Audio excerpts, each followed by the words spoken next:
Capacitación y Estudios Parlamentarios. En esta oportunidad, para darles una cordial bienvenida a cada uno de ustedes por su asistencia y darle la bienvenida acá al doctor Adolfo Chiri Fernández, presidente de Cambridge Insight LLC en Boston, Massachusetts, Estados Unidos, entidad que se especializa en investigación aplicada y consultoría en las áreas de competitividad, estrategia y desarrollo económico. Él ha desempeñado cargos ejecutivos en corporaciones internacionales, ha proporcionado consultoría sobre estrategias de desarrollo de mercados a empresas multinacionales como Fortune 500 en los Estados Unidos y en mercados emergentes de Asia, Oriente Medio y América Latina. También ha brindado asesoría a gobiernos en América Latina a través de organismos multilaterales. En el ámbito académico podemos decir que por varios años ha conducido investigaciones en el área de ciencia, tecnología y energía en la Universidad de Harvard. Ha dictado conferencias y cursos en los Estados Unidos y otros 15 países. En el Perú, el curso de microeconomía de la competitividad, donde ha versado sobre temas de empresa, clusters, desarrollo económico, y lo ha hecho también en el Centrum de la Católica, en afiliación con la Escuela de Negocios de la Universidad de Harvard. El doctor Chiri es frecuentemente entrevistado y o citado en medios de información internacional como la CNN,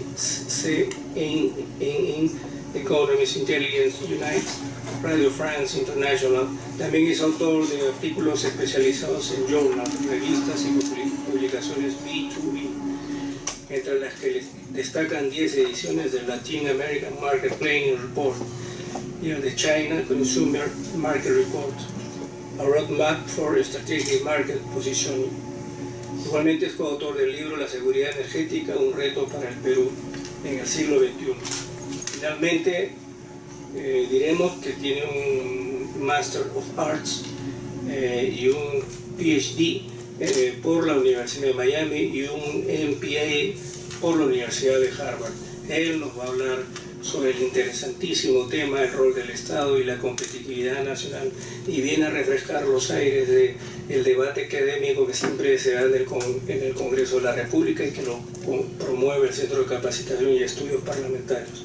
Doctor Chiri, lo dejo en el uso de la palabra. Muchas gracias. Gracias por la presentación. Es para mí muy grato estar acá nuevamente en el Congreso.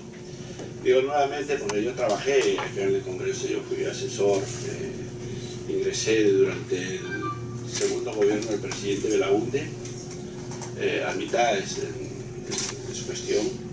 Estuve casi todo la gestión del segundo gobierno del presidente, o fue el primer gobierno del presidente García, sí, García, casi al inicio del gobierno del presidente Fujimori. Me retiré antes de los sucesos que ocurrieron el 5 de abril, o sea, desafortunadamente no participé de ese hecho histórico, para bien o para mal, un hecho histórico en la vida política del país. Entonces, cuando mi amigo José Oviedo, a quien conozco desde el colegio, me invitó para venir a la presentación de su libro y me dijo que si podía un poco alternar con el personal técnico del Congreso, un poco para contar mis experiencias y discutir algún tema que sea de importancia para el país.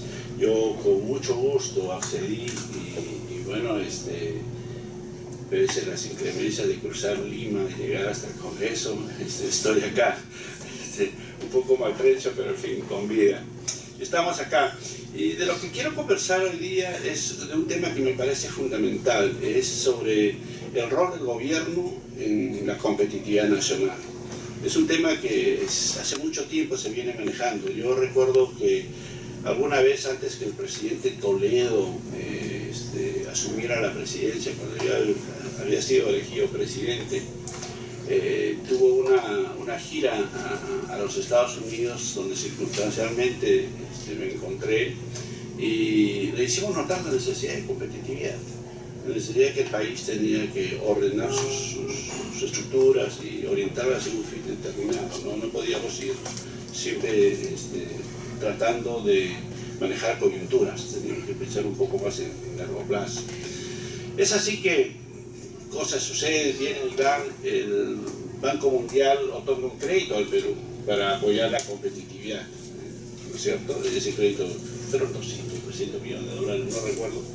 Pero vino y el primer ministro Dañino en esa oportunidad hizo un grupo de conferencias contra estos consultores, etc. Se hizo todo un revuelo del tema, se creó el Consejo Nacional de Competitividad, etc.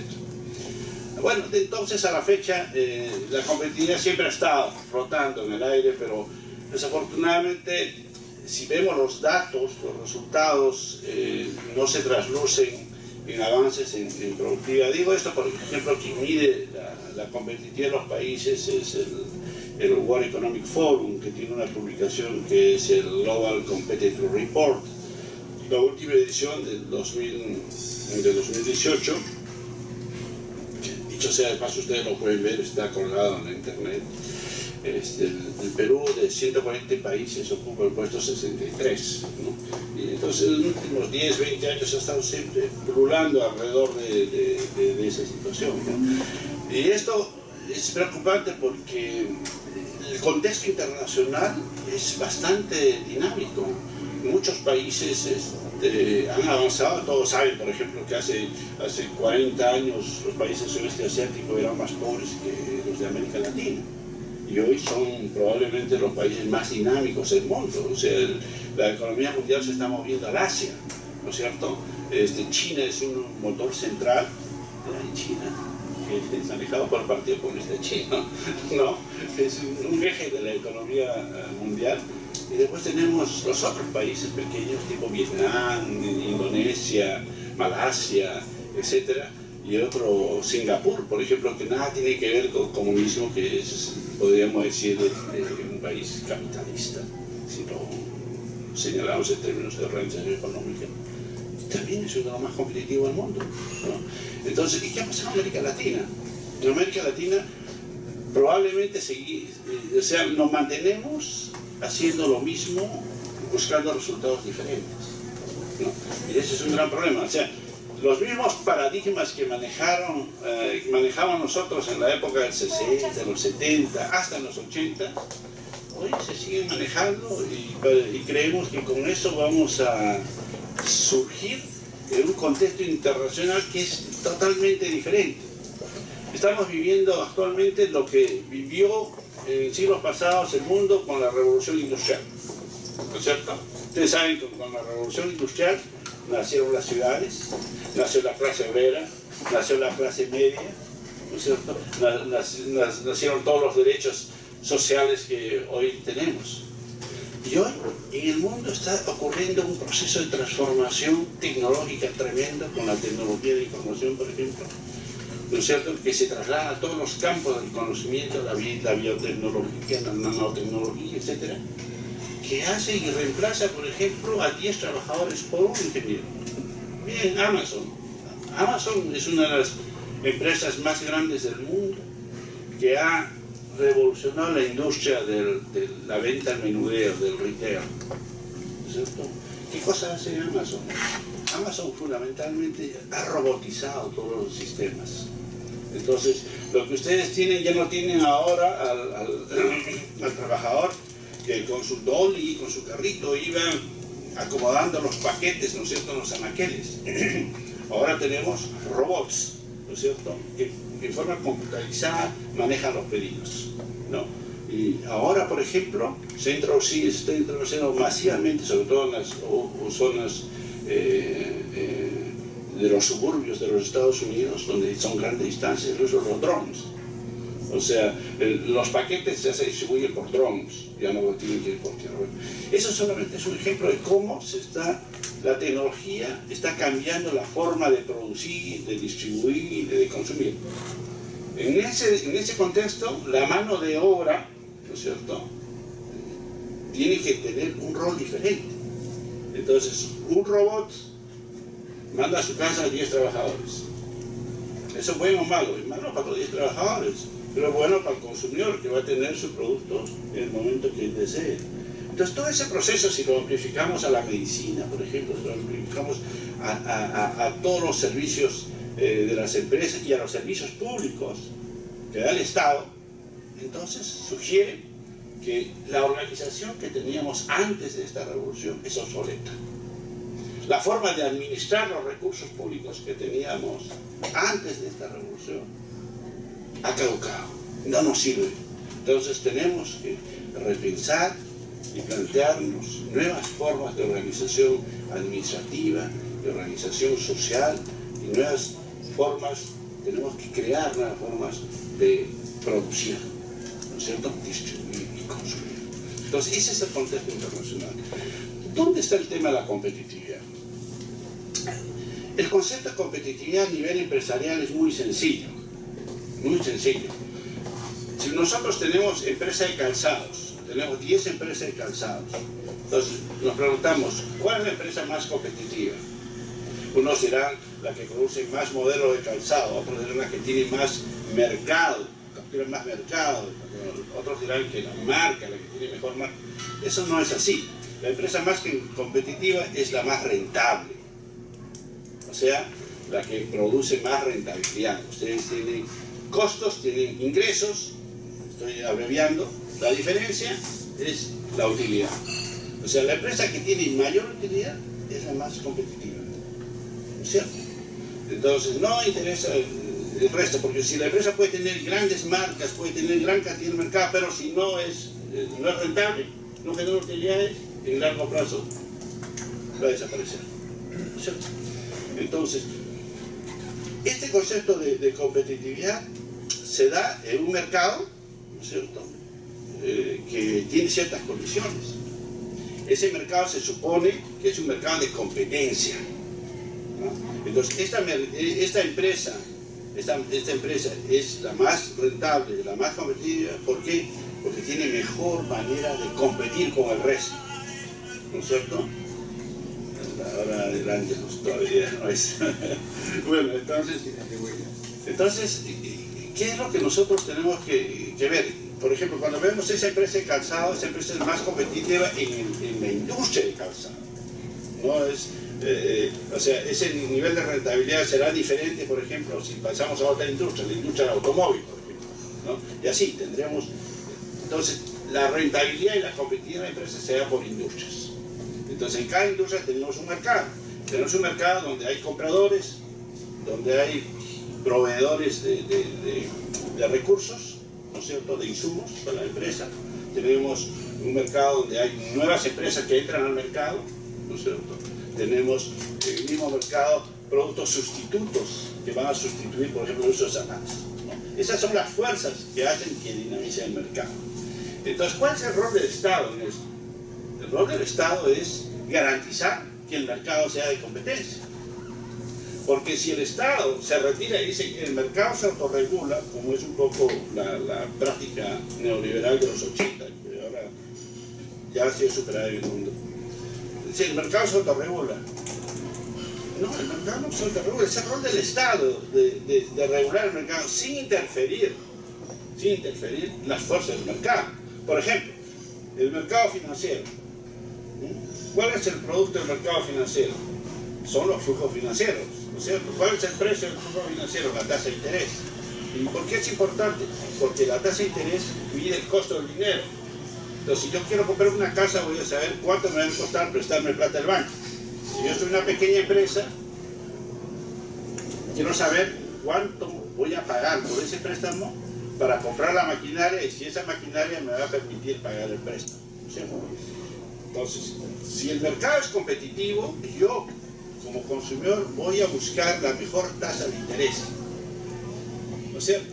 Pero si el mercado no es competitivo, por ejemplo, el mercado financiero es oligopólico, hay concentración de las entidades financieras, entonces ese precio no va a ser precio de mercado, sino va a ser precio de oligopolio.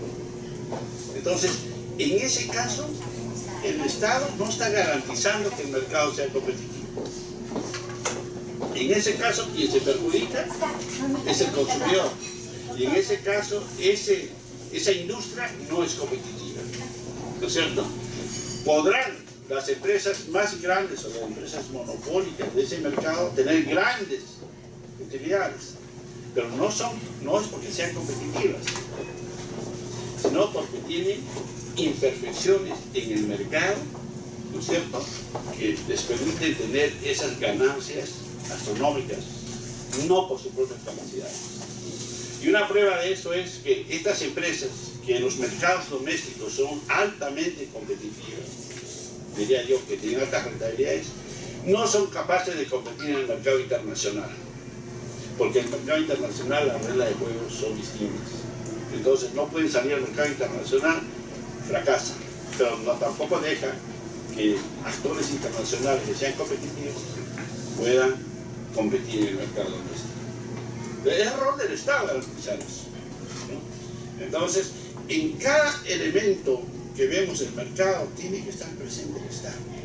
Entonces, es falso que se diga que el Estado debe retirarse de la actividad productiva, porque es consustancial la actividad productiva. Fíjense, ¿quién descubrió el automóvil?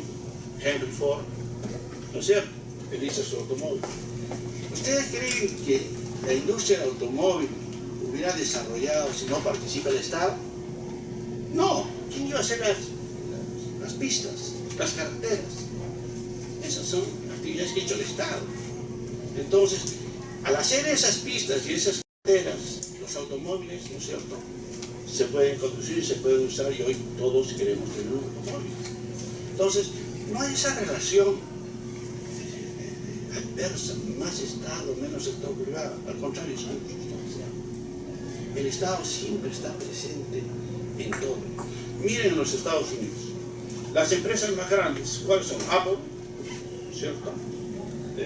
Amazon, Facebook. Bill Gates es un genio. Él inventó la Internet, él inventó los microchips. Me pregunto, Zuckerberg de Facebook, él inventó la web. No, todo eso se inventaron en los laboratorios del Ministerio de Defensa de los Estados Unidos. La Internet se creó como un sistema de comunicación seguro, rápido, ¿no es cierto?, y libre de ser atacado por los sistemas de defensa de los Estados Unidos. Igual los microprocesadores, igual pasa con toda la nueva tecnología que hoy estos señores han tenido la capacidad de cogerla, estoy hablando de Bill Gates y Microsoft y el resto, y de marketearla, de hacerla de uso civil, ¿no es cierto?, de hacer e incorporarla al proceso productivo. Entonces, uno de los roles fundamentales del Estado en la sociedad moderna, en la sociedad capitalista y en las otras, es la innovación. Si nuestros Estados no invierten en innovación tecnológica, no pidamos que las empresas privadas inviertan en innovación tecnológica. Lo que tenemos que pedir es que de laboratorio eso vaya al mercado, y esa diferencia que algunos llaman el valle de la muerte, porque hay mucha tecnología que se crea en el laboratorio y no llega al mercado, supera ese valle de la muerte. Entonces tenemos que tender los puentes para que la actividad privada y el Estado puedan hacer uso de esas tecnologías. Entonces, el Estado, decimos, que a nivel microeconómico, a nivel de la industria, está presente para garantizar que las fuerzas del mercado efectivamente determinen la competitividad de las empresas. Ahora, ¿qué cosas hace una empresa? Muchos dicen que la empresa es el lugar donde se genera riqueza. Eso es cierto en parte, pero la riqueza no se genera de forma aislada. La riqueza se genera en forma social, porque no solamente participa la empresa, sino el Estado, las organizaciones sociales, las organizaciones de la sociedad civil, etc. Muy bien, entonces, cuando esta empresa quiere ser competitiva, va a tratar de hacer dos cosas. O va a aumentar su eficiencia operativa, esto es hacer mejor lo que viene haciendo, comprar mejores máquinas, por ejemplo, ¿no es cierto? Entonces te va a permitir producir mejor, mejores servicios, etc. O va a innovar. Entonces, muchas empresas pueden ser más competitivas simplemente manejando su eficiencia operativa, haciendo mejor lo que vienen haciendo. Pero eso tiene un límite. La empresa que realmente va a dar el salto de competitividad es cuando innova, ¿no es cierto? Y la innovación, ¿qué sugiere? Sugiere que la empresa pueda acomodar su cadena de valor de forma tal que le permita tener mayor rentabilidad en el mercado. ¿Qué cosa es la cadena de valor de la empresa? La cadena de valor simplemente es aquello que reúne las actividades básicas de la empresa. ¿Qué cosa hace la empresa? Compra insumos, o sea, logística. ¿Qué hace? Produce o presta servicios, operaciones. Vende ese producto, que es logística y venta. Pues servicio de postventa. ¿Qué más tiene la empresa? Tiene algo de finanzas, tiene planeamiento, tiene marketing, tiene ventas. Entonces todo eso es un eslabonamiento, ¿no es cierto? Y todo eso son operaciones de eslabonamiento que le llaman cadena de valor. Entonces, una empresa que es exitosa es cuando acomoda de tal forma esa cadena que es única en el mercado.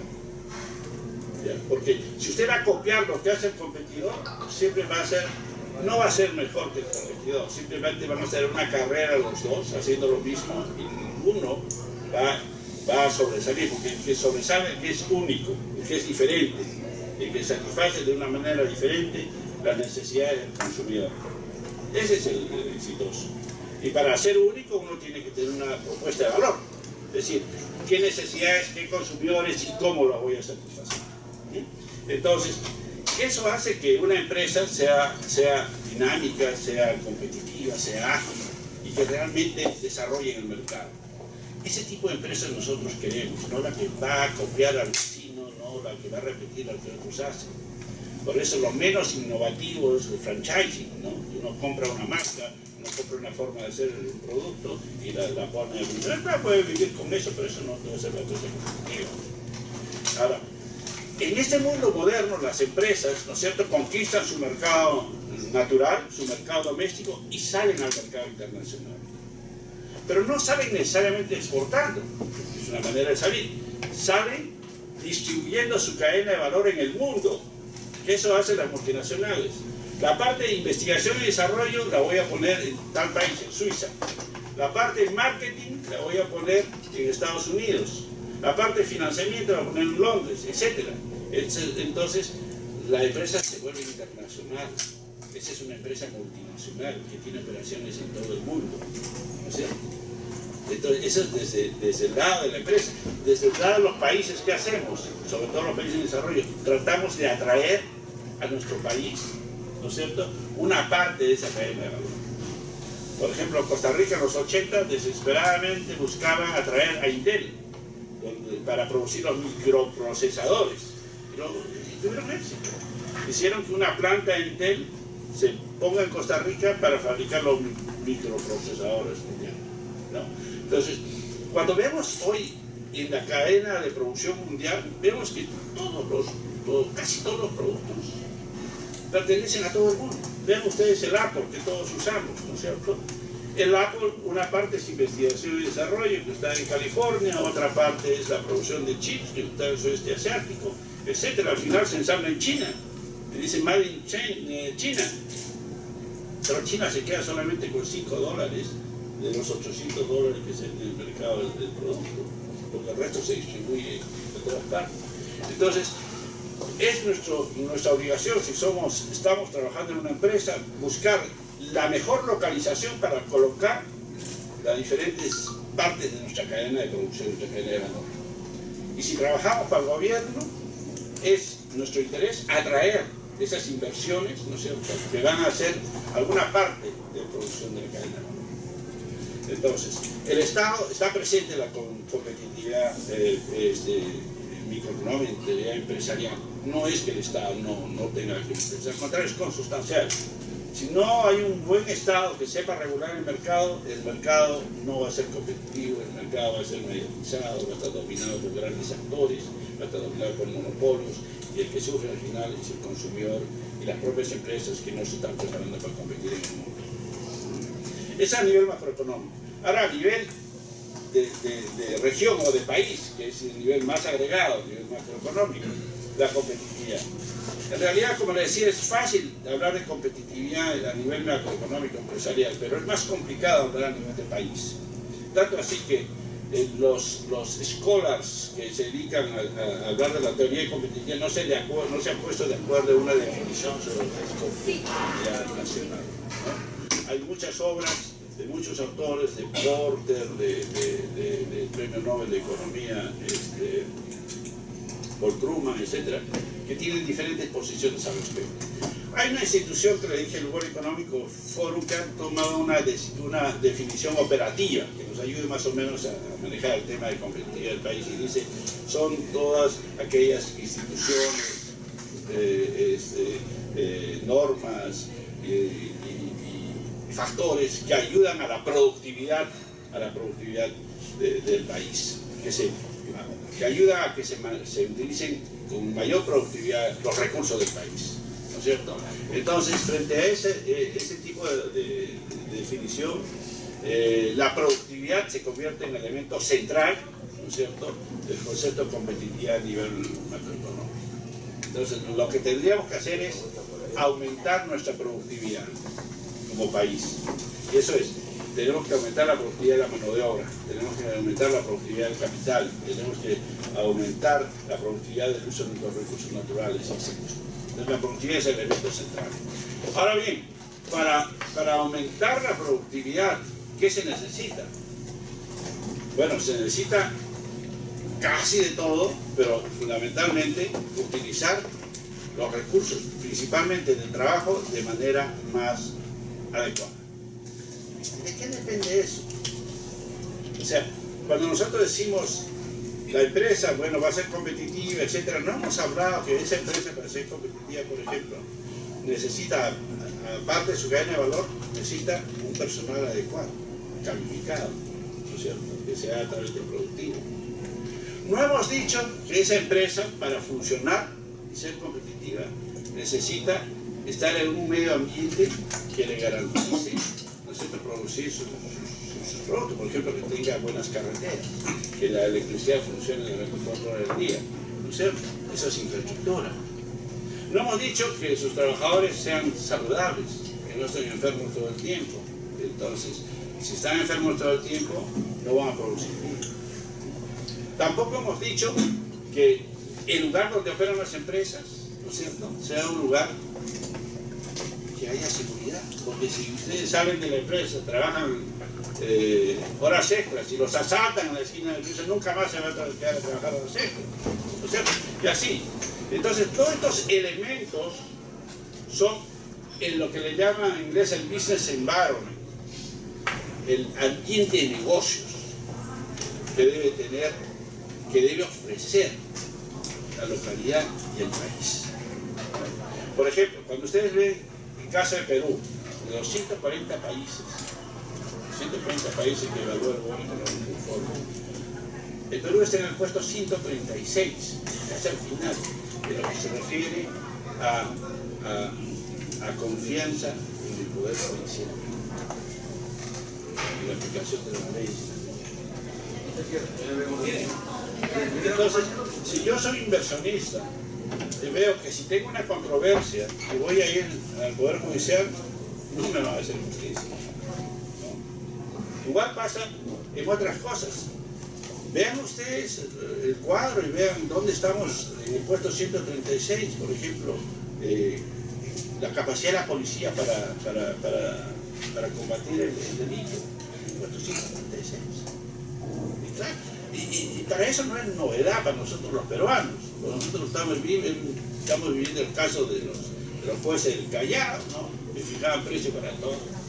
Estamos viendo cómo los asaltos, la mitad del noticiero en la noche son asaltos, robos, etc.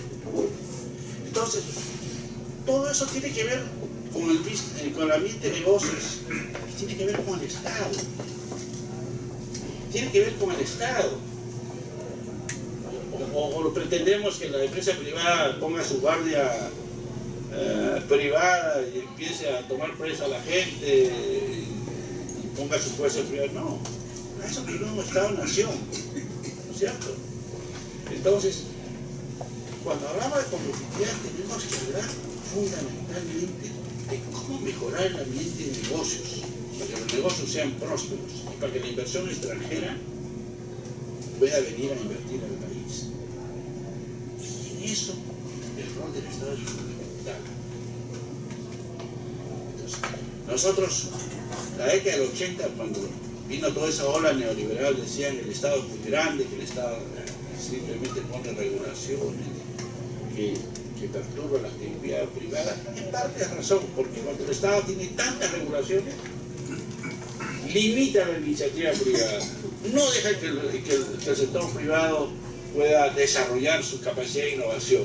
Yo me acuerdo mucho, cuando alguna vez, cuando era joven, con mis compañeros, amigos de universidad, tratábamos de hacer una pequeña empresa de crianza de conejos, todos los chicos tienen pues esas cosas que quieren hacer su empresa. Estábamos llevando un grupo de conejos en una camioneta y la policía nos paró. Y nos dijo, ¿por qué lleva ese conejo? Estamos armando una granja. Está prohibido. ¿Está prohibido por quién? No, él no sabía por qué, pero estaba prohibido. Pero es así, o sea, si ponemos tanta regulación, todo está prohibido, no hacemos nada.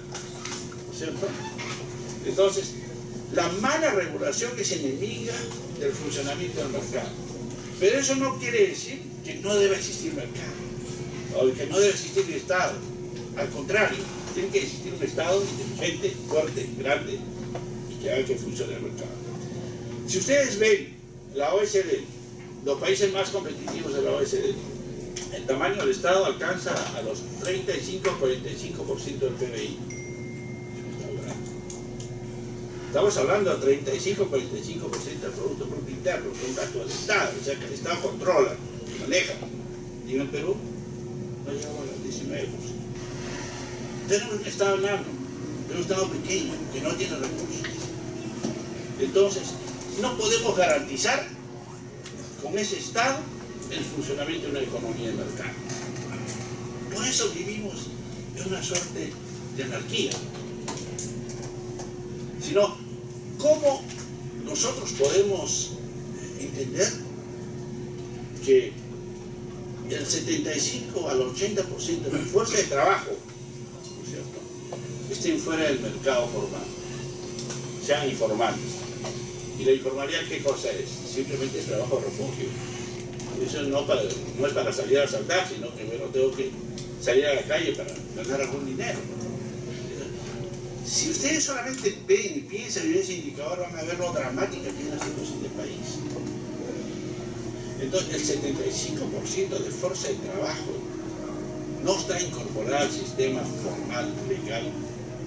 No tiene absolutamente ninguna posibilidad, no tenemos ninguna posibilidad de poder progresar como sociedad si no los incorporamos al proceso productivo, no los incorporamos al proceso social, no los incorporamos al proceso político. Miren ustedes lo que ha pasado con Fiori. Han muerto 15, 17 personas. Y da pena cuando ustedes ven a la persona en las entrevistas, le dicen que piden, lo único que piden es que la municipalidad les ayude a enterrar sus muertos. O sea, hemos llegado a un extremo en el que nosotros no conocemos nuestros derechos, porque no sabemos nuestras obligaciones. Entonces, esto es responsabilidad del Estado. Y el Estado tiene que tener esa capacidad de saber conducir a una sociedad, saber manejar los destinos de la economía del país y sobre todo crear una expectativa y entusiasmo en la comunidad de saber cuál es su destino. Ese es el problema que nosotros tenemos. No sabemos cuál es nuestro destino. Es como si nosotros caminásemos en círculos o marchásemos en el mismo lugar. Queremos desesperadamente hacer muchas cosas. Vean nuestros proyectos. O sea, hacer más de lo mismo no nos va a llevar a un destino diferente. Entonces los países más competitivos del mundo son aquellos que son creativos, que han innovado, que hacen que sus fuerzas, sus factores productivos sean utilizados de la mejor forma. Si nosotros tenemos 75% de la fuerza de trabajo no utilizada, ¿cómo queremos hablar de competitividad? O sea, ese es el gran drama del país, ¿no? Y eso se traduce después en inestabilidad social y en inestabilidad política. Es la base económica sobre la que nosotros estamos construyendo. Hoy tenemos una gran oportunidad, que es la revolución tecnológica. Eso nos puede permitir superar estos problemas que tenemos, dar un salto cualitativo, no repetir los pasos que han hecho otros países. En la medida que nosotros sepamos adoptar todos los cambios tecnológicos, los traduzcamos en nueva organización social, nueva organización política, un nuevo contrato político, ¿no es cierto? Haremos posible que todos podamos dar de nuestra potencialidad para contribuir a la sociedad. Toda esa gente, el 75%, son gente inteligente, gente preparada, gente que está dispuesta a trabajar 18 horas para llevar un pan a su casa. Entonces, hagamos que esa gente se incorpore al proceso económico gracias a la nueva tecnología que tenemos. Empecemos por educación.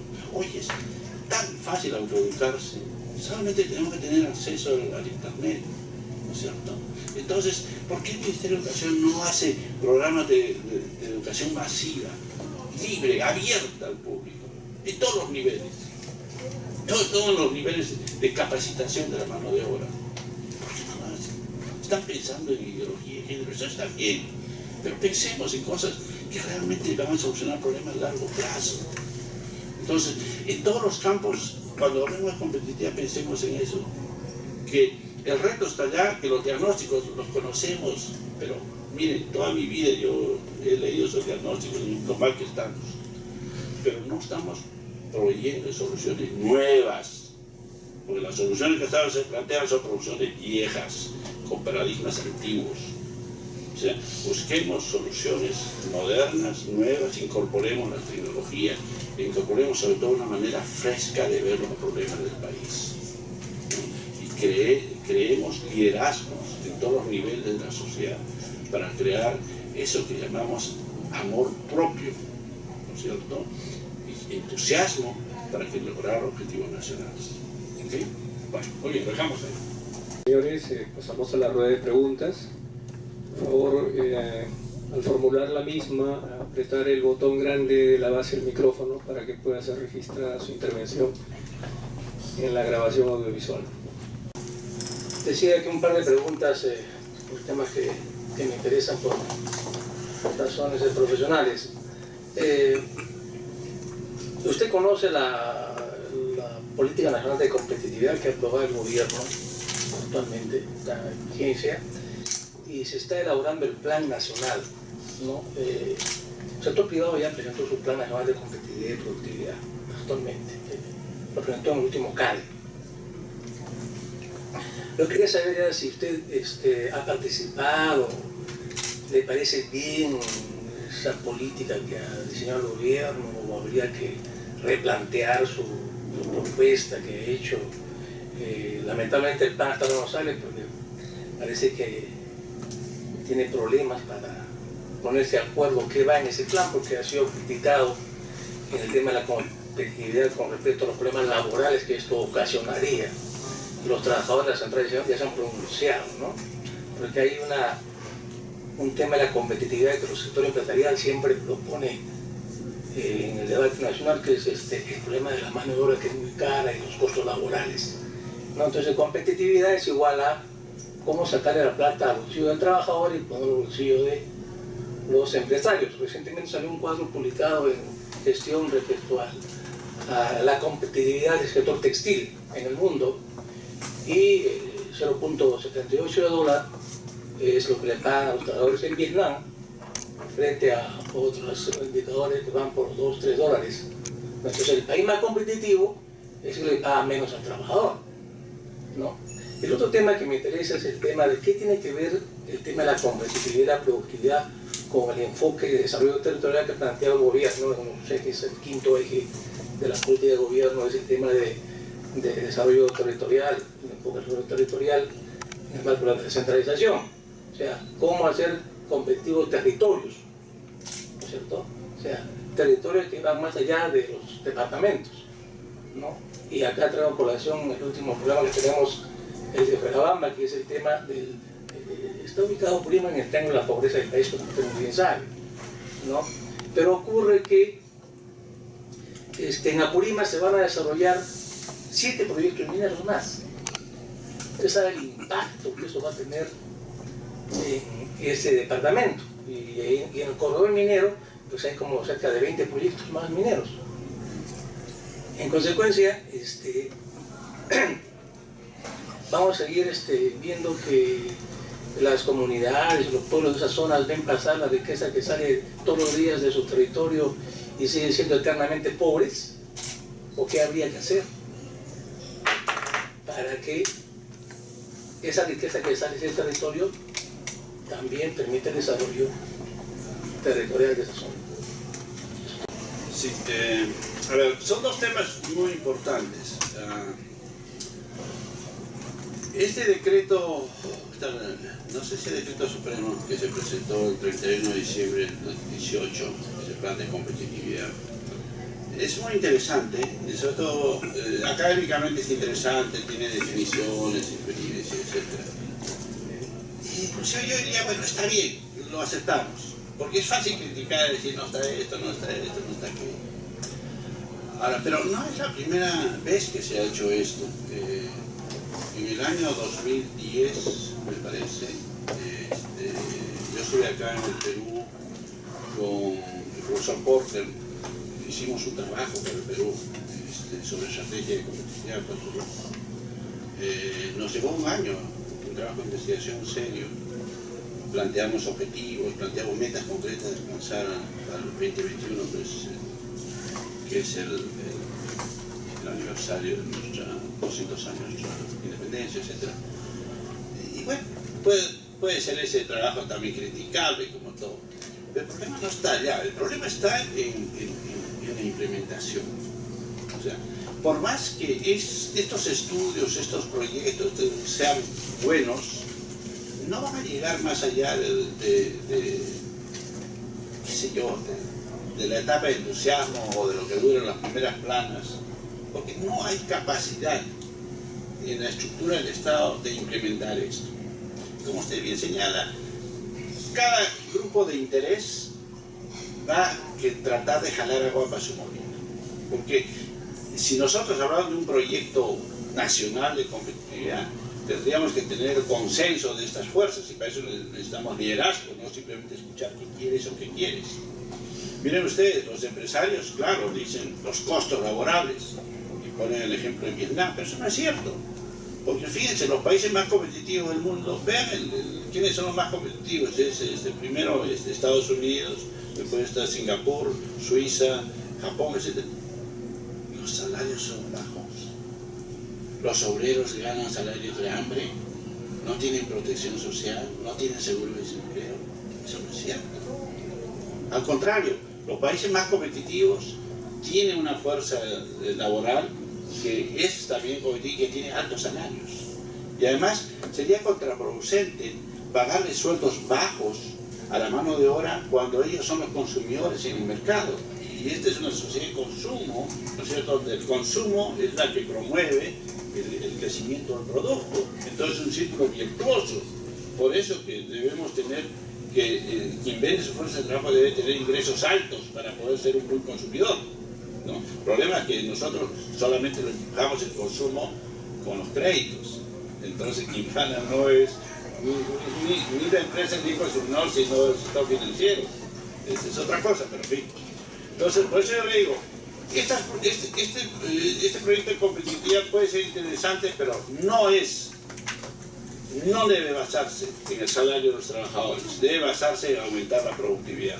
Y para aumentar la productividad lo primero que tenemos que hacer es incorporar a los trabajadores a mejores técnicas de trabajo, a mejor capacitación, mejores condiciones laborales en el sentido de tener acceso a salud, acceso a educación, acceso a vivienda, etc. Pero no se puede hacer solo una cosa, se tiene que ir avanzándose de manera conjunta. Entonces, yo no sé cuál va a ser el resultado de ese plan de competitividad, pero mi impresión es que esto va a durar lo que eventualmente dure el ministro que lo está promoviendo o el gobierno que lo está promoviendo. Y el esfuerzo de competitividad es un esfuerzo a largo plazo, no es un esfuerzo de 2 años, es un esfuerzo que debe durar 15, 20 años.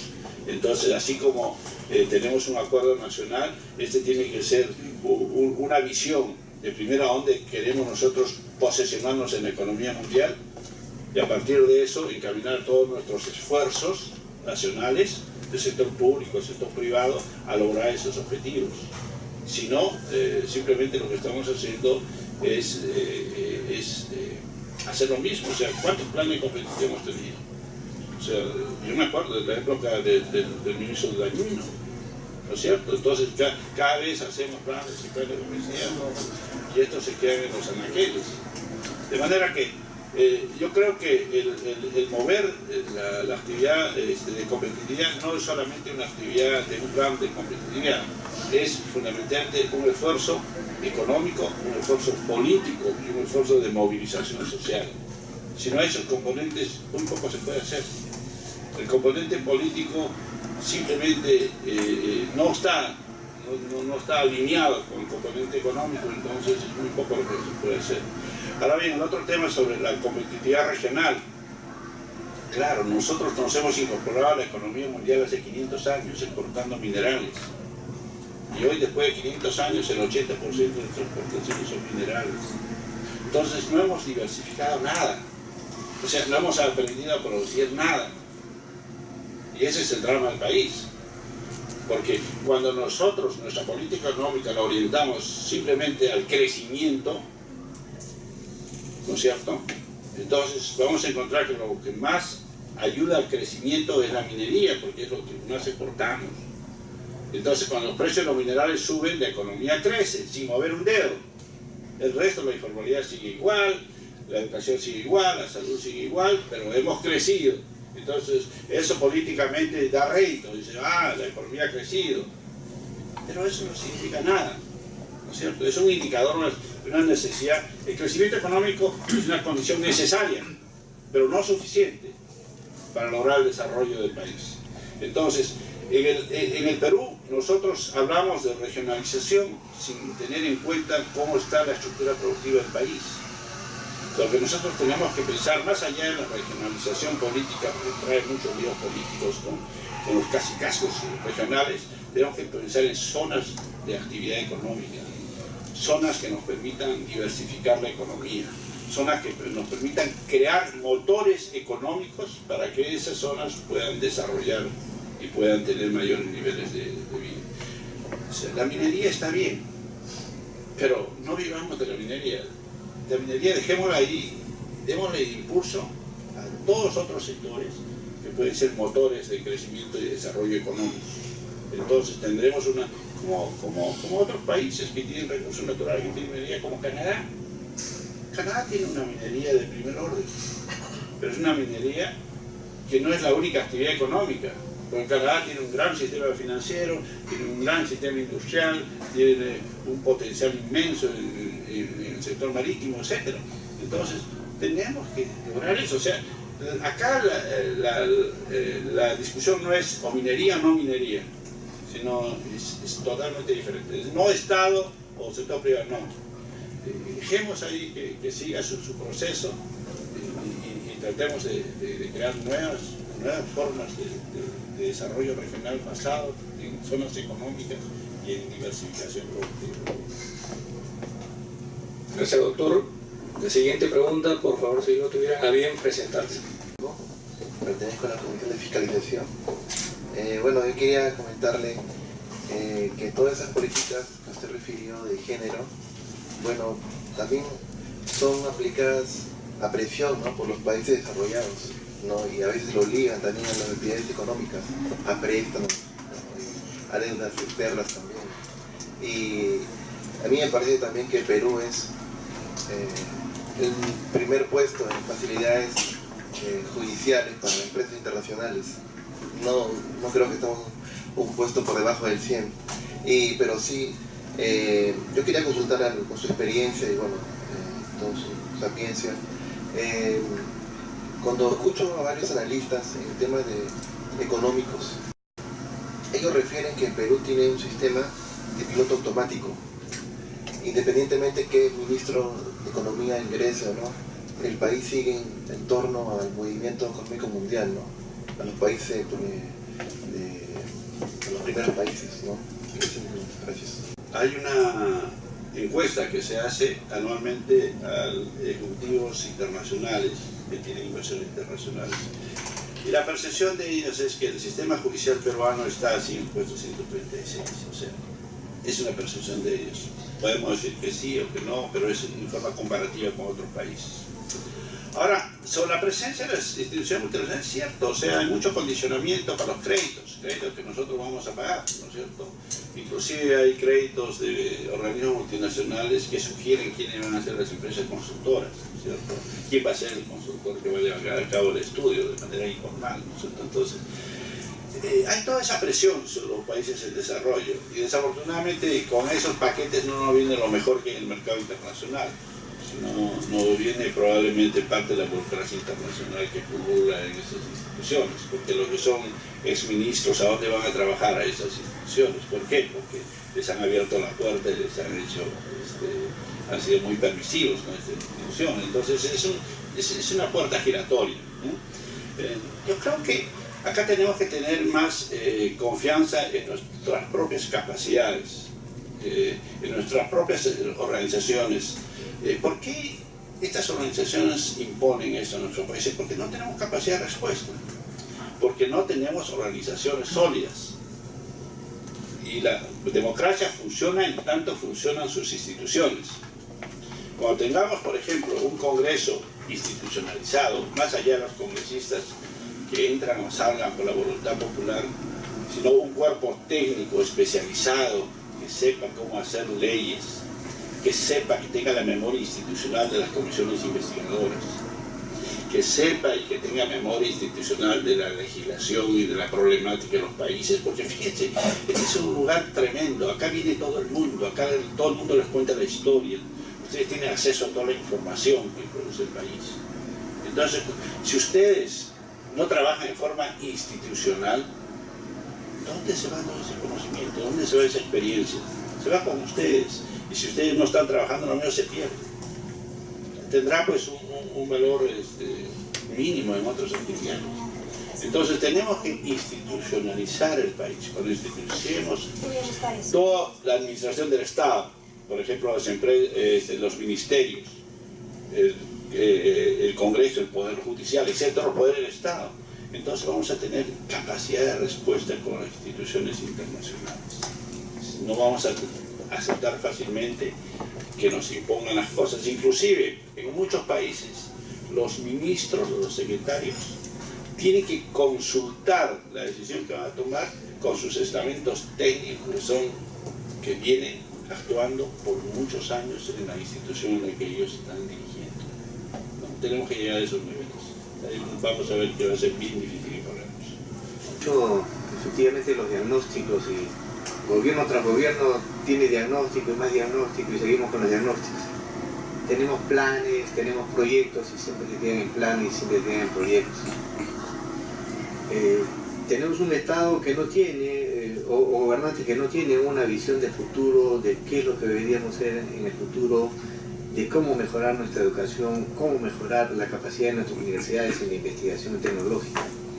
Nuestros mejores cerebros están en las universidades públicas, porque ellos compiten para ingresar en las principales. Sin embargo, muchas veces los organismos mismos del Estado, cuando hacen inversiones o hacen apoyo, lo hacen a través de las universidades privadas y no las nacionales. Nosotros tenemos muchos científicos ya en el extranjero, salidos de San Marcos, sobre todo de la UNI, pero que en el Perú no se aprovechan sus capacidades, porque no tenemos, y no les interesa en realidad a los gobiernos invertir en tecnología, en ciencia, en darles laboratorios adecuados para que ellos puedan investigar. Yo les cuento una experiencia muy personal. Hace 2 años y medio, mi hijo de San Marcos hizo un estudio que fue único, ecuación matemática. Inmediatamente fue invitado por el gobierno francés, pero en el Perú, nada, sigue estudiando. Lo invitaron a un congreso internacional, expuso, pero en el Perú absolutamente nada. Él está estudiando fuera. Como me hubiera gustado que el Perú, por ejemplo, premie la capacidad, el esfuerzo, el sacrificio de nuestros jóvenes profesionales. Entonces me parece que es fundamental que esta innovación tecnológica se dé en las universidades nacionales. Si queremos realmente desarrollar, si nuestros gobernantes se dejan ayudar y dejan de pensar solamente en confrontaciones y tienen realmente una visión hacia más adelante. Y eso pasa también porque nuestra educación es mala, es pésima. Y si no cambiamos nuestra educación, no podemos esperar mucho para el futuro. Entonces, creo que hay que cambiar esa mentalidad y lo que usted manifiesta es muy importante. Hace poco salían unos datos que en el Perú había 35.000 investigadores. Mentira. No llegamos ni a 2.000. Un país con 32 millones o 33 millones de habitantes no llega a 2.000 investigadores, y de los 2.000, muy pocos realmente son investigadores. Algunos le llaman investigadores porque publicaron un artículo, 2 artículos y ya le llaman investigadores. Entonces, yo creo que para el Estado, si realmente quiere cumplir un rol eficiente, un rol promotor, tiene que ayudar para ser competitivos, y hay que empezar por la educación, en la inicial, la secundaria y la universitaria. De lo contrario, creo que seguiremos igual. Gracias. ¿Qué puede aportar al Perú? Impresionante. Miren, nosotros tenemos peruanos en los mejores laboratorios del mundo, en las mejores universidades del mundo, y todos están dispuestos a ayudar al Perú. No hay canales, ese es el problema. No hay cómo canalizar esto, porque todo el mundo quiere aportar al país, quiere venir al país. La diferencia entre nuestro país y los países avanzados es que lo que pasa en Estados Unidos, allá usted estudia, tiene una carrera, le da un grado alto en su carrera, y si usted es bueno no lo dejan salir. No lo dejan salir, le dicen, tiene una investigación acá, tiene que trabajar acá, tiene que traer, y el green card le llega en el correo, no sé cómo, pero se lo gestiona. Entonces, por eso le digo, ¿qué es? Pasan talentos. El país ha gastado en darles educación primaria, educación secundaria, la universidad, el pregrado, y ellos se lo llevan con el posgrado. Y eso hace con todos los países del mundo, chinos, latinoamericanos, etc. Por eso que es un país que tiene ese potencial tecnológico de investigación. Y acá los expulsamos. Entonces, vuelvo a la necesidad de instituciones, no solamente instituciones del Estado, sino instituciones de la sociedad civil, ¿no es cierto? Tenemos que fortalecer la secretaría. Y dentro de las instituciones, un pilar fundamental para poder salir de este marasmo en el que se encuentra el país son los partidos políticos. Pues los partidos políticos son los que tienen que pensar en eso. O sea, a dónde orientar la sociedad, cómo gobernarlo, cuáles son las mejores políticas, cuáles son las mejores formas, quiénes son los mejores cuadros.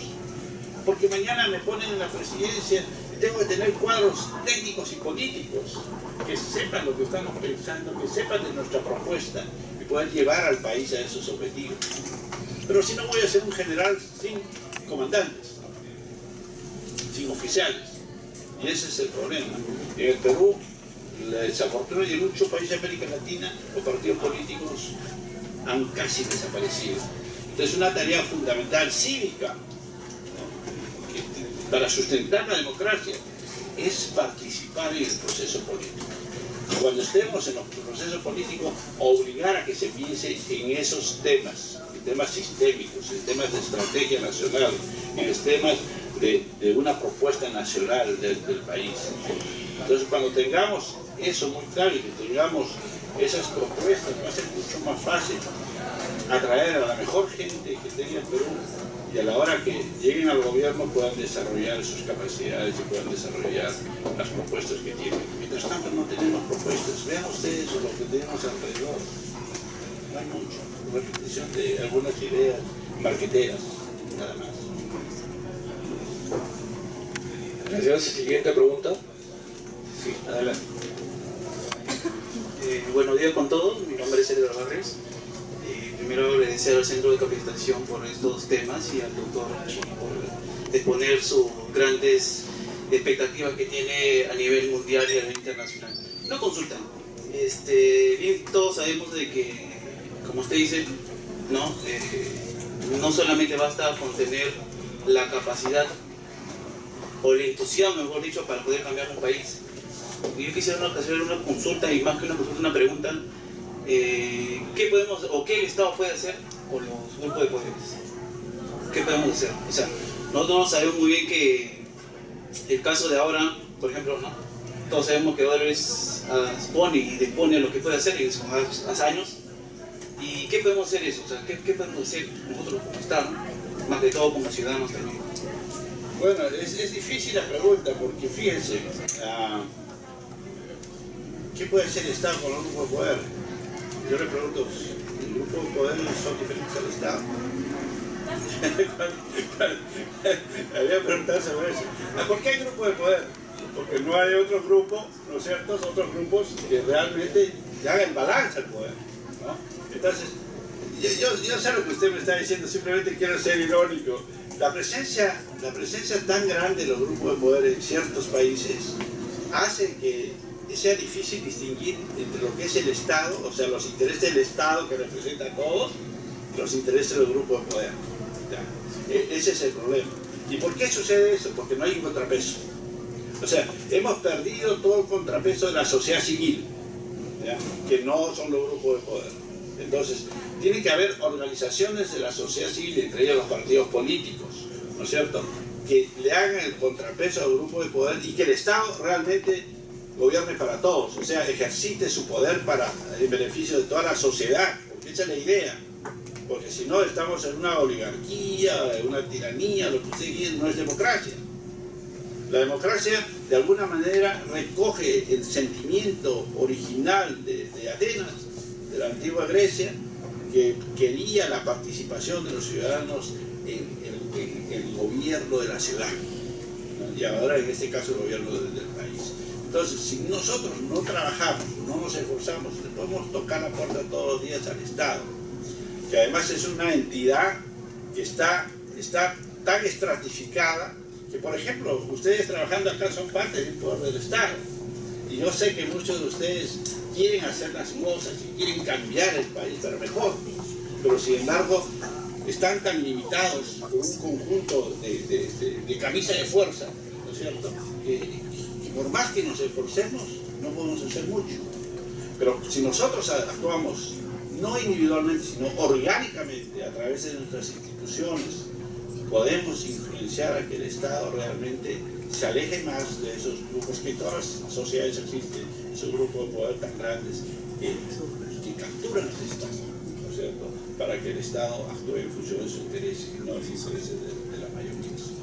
Es responsabilidad nuestra. No pidamos al Estado, no le sigamos pidiendo al Estado porque no vamos a encontrar respuesta del Estado. Creemos instituciones que hagan el contrapeso, ¿no es cierto?, porque inclusive eso nos va a permitir ayudar al presidente de la República, cualquiera sea. Porque fíjense ustedes, sentado al presidente con los representantes de los grupos, no tengo nada acá, no hay contrapeso, ¿no es cierto? Entonces tenemos que crear un contrapeso, tenemos que crear que la sociedad tiene que organizarse a través de sus organizaciones de la sociedad civil, y en ese papel clave estamos. Gracias, doctor Chiri. Adelante. Capocho Condeja, tengo a título personal, soy alumno del curso de doctorado de Desarrollo y Seguridad Estratégica de CAE. El objetivo de mi trabajo de tesis es que pretende analizar el escenario del emprendimiento empresarial peruano, ¿no?, que permita sentar las bases para el funcionamiento de un ecosistema emprendedor saludable en el desarrollo nacional. Yo he escuchado atentamente, como tiempo que estaba discutiendo en Carranza, hablar sobre el ambiente de negocio productivo. Sin embargo, los objetivos prioritarios de la política nacional hacen referencia al medio objetivo prioritario, no los escuchados, ¿no?, que Entre ellos está la infraestructura, medio ambiente, institucionalidad, comercio exterior, el ambiente de negocio confiable y productivo lógicamente, mercado laboral, que se ha tocado es el segundo punto que se está tocando como la manzana de la historia para aquellos que han leído el plan de competitividad, la innovación, transferencia de capacidades, tecnología, ¿no? Capital humano y la infraestructura y la competitividad. Yo quisiera saber, por favor, si es que el escenario del emprendimiento empresarial se relaciona en algo, se parece en algo a lo que ustedes enfocan como escenario de ambiente de negocio, y si es que este escenario del emprendimiento empresarial peruano permite sentar las bases para el funcionamiento de un ecosistema emprendedor saludable en el desarrollo nacional. Ese sería mi pregunta. Etcétera. Cuando hablamos nosotros de que la actividad productiva tiene que diversificarse, la actividad productiva tiene que ser mucho más eficiente, estamos pensando no solamente en la actividad económica que existe, la actividad empresarial que existe, que por lo demás, por ejemplo, la minería es una de las más altas productivas en el mundo, la minería peruana, pero eso no hace que el Perú sea uno de los más productivos del mundo. Uno de los aspectos fundamentales para la innovación tecnológica es el emprendimiento. Entonces, los países exitosos son aquellos que crean un ecosistema que permita que el emprendimiento se traduzca en un sector empresarial, en un sector productivo fuerte. Ahora, ¿qué se necesita para eso? No solamente se necesita gente con buenas ideas, ¿cierto? Porque acá en el Perú tenemos gente brillante, con buenas ideas. Tenemos que crear las condiciones. Por ejemplo, tenemos que tener un capital que permita y esté orientado a apoyar el emprendimiento. Por ejemplo, el Angel Capital, que le llaman, el capital ángel, ¿no es cierto? Que es aquel que yo empiezo a hacer mi taller en mi garaje, entonces yo creo en ti y te voy a dar 100.000 soles para que empieces, ¿no? Después el capital de aventura. Aquellos que dicen, yo tengo plata, tú tienes las ideas, bueno, asociémonos, yo te pongo el capital, tú pones eso, somos 50-50, como acordemos, ¿no es cierto? Y yo debo estar dispuesto a que tú fracases. Fracasaste haciendo eso, yo perdí mi dinero, ¿no es cierto? Entonces el capital de emprendimiento es eso, pero si ganas, si tu idea es buena, vamos a ganar mucho dinero, ¿no? Entonces tenemos que tener ese tipo de acompañamiento. También tenemos que tener un apoyo grande en términos de lo que es tramitología para efectos de que el capital, de que el emprendimiento pueda rápidamente tener una ubicación en el mercado y tenga la protección necesaria para poder crecer. Es como un árbol pequeñito, que si usted lo pone en un páramo sin protección, el viento se lo lleva. Entonces eso quiere decir una tramitología muy rápida, tiene que tener licencias especiales, de repente un tratamiento tributario adecuado que le permita, por ejemplo, tributar sobre utilidades después de 15 años de funcionamiento, cosas como estas, ¿no es cierto? De repente un tratamiento también especial para efectos laboral, los contratos laborales podrían ser contratos exclusivos, etc. Entonces, todo ese conjunto de elementos tienen que darse para que el capital emprendedor pueda surgir y pueda engrosar la actividad productiva. Desafortunadamente no tenemos eso en el país. El emprendimiento como actividad que pueda realmente ser significativa para la actividad productiva del país es muy pobre. ¿Por qué? Porque no hay esas condiciones, no es porque no haya talento para eso. El Estado y la economía tienen que ser capaz, por ejemplo, de tener canales de distribución que permitan sacar al mercado eso, tener información internacional para que esos emprendimientos puedan tener un mercado mucho más amplio, un mercado internacional. Los sistemas de información y sobre todo los representantes comerciales del país tendrían que estar atentos a lo que el sector emprendedor del país está haciendo para poder captar tecnologías, captar mercados, etc. Los países grandes tienen no necesariamente representantes policiales de embajadas, tienen representantes científicos que van a captar conocimientos que van a captar tecnologías, que van a captar nuevos emprendimientos, etc. Entonces, en eso tenemos que estar pensando. Y efectivamente, si nuestro sector emprendedor no se dinamiza, la innovación va a ser muy pobre. Vamos a seguir ese círculo virtuoso. Y uno de los grandes méritos del capitalismo, porque no hay nada que guardar, hay que aprender cosas nuevas. Vamos a ver cómo el Perú fácilmente va a cerrar brechas. Yo creo que tenemos que pensar en que esta es la oportunidad. Muchas gracias.